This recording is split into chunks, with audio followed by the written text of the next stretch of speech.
আবৃত্তি করছি কবি আহসান হাবীবের লেখা কবিতা স্বদেশ।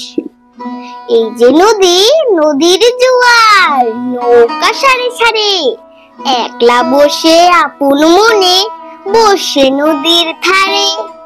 এই ছবিটি চেনা, মনের মধ্যে যখন খুশি এই ছবিটি আঁকি। এক পাশে তার জারুল গাছে দুটি হলুদ পাখি। এমনি পাওয়া এই ছবিটি পড়িতে নয় কিনা। মাঠের পরে মাঠ চলেছে, নেই জানো এর শেষ। নানা কাজের মানুষগুলো আছে নানান বেশ। মাঠের মানুষ যাই মাঠে, আর হাটের মানুষ হাটে।